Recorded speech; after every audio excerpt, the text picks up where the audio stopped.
జీవితం ఎప్పుడూ కూడా సవాళ్లను విసురుతూనే ఉంటుంది. వాటిని ఎదుర్కొని నిలిచిన వాడే విజేత అవుతాడు. అర్హత లేని వ్యక్తి మీ యొక్క అర్హత గురించి మాట్లాడుతున్నాడంటే అది వాడి తప్పు కాదు, మీ యొక్క అమాయకత్వం. చిన్న చిరునవ్వు ప్రతికూల పరిస్థితులను కూడా అనుకూలంగా మార్చగలదు. ప్రేమ అనేది బాధ్యతలు లేనప్పుడు చాలా అందంగా ఉంటుంది. ప్రేమకి బాధ్యతలు తోడైతే ఆ ప్రేమ కూడా భారమైపోతుంది. మనం రోజుకో రకంగా వేషధారణ మార్చవచ్చు, కానీ రోజుకో రకంగా మన మనసు మాత్రం మారకూడదు. నువ్వు ఉపవాసం చేస్తూ భోజనాన్ని ధ్యానించడం కన్నా భోజనం చేసి భగవంతుడిని ధ్యానించడం మంచిది. బయటకు కనిపించే రూపాన్ని చూసి ఎవరిని అంచనా వేయకు.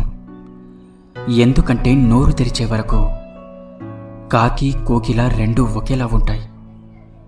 నీ చుట్టూ అందరూ ఉన్నారని ధీమాగా ఉండకు. నీకు చిన్న కష్టం వచ్చిందంటే అందరూ చెదిరిపోతారు. సమస్యలు వస్తే గందరగోళపడకండి. అవి మీరు విజయం సాధించాల్సిన పరీక్షలుగా భావించి వాటిని ఎదుర్కోండి. మిమ్మల్ని రెచ్చగొట్టేవారికి, అలాగే మీకు చిచ్చు పెట్టేవారికి ఎంత దూరంగా ఉంటే మీ జీవితానికి అంత మంచిది. నీ మౌనాన్ని అవసరాన్ని బట్టే వాడాలి, కానీ ఎప్పుడూ మౌనంగా ఉంటే ఈ సమాజం నిన్ను వెక్కిరిస్తుంది.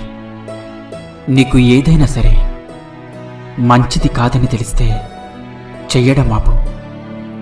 నిజం కాదని తెలిస్తే చెప్పడం ఆపు.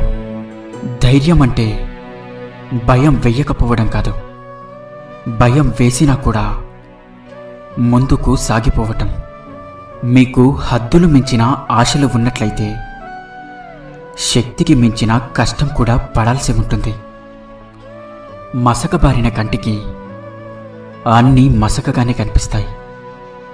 అలాగే తుప్పు పట్టిన మనసు గలవారికి అన్నీ తప్పుగానే కనిపిస్తాయి. ఎదుటివారి అర్థం లేని మాటలకు ఎప్పుడైతే నువ్వు స్పందిస్తావో అప్పుడే సగం మనశ్శాంతిని కోల్పోతావు. స్వార్థపరుడంటే ఎవరో కాదు, నిన్ను అవసరానికి వాడుకొని అవసరం తీరిపోయాక వదిలేసేవాడే. నీకు అవసరం అవకాశం లేనప్పుడు ఎలా అయితే ఉన్నావో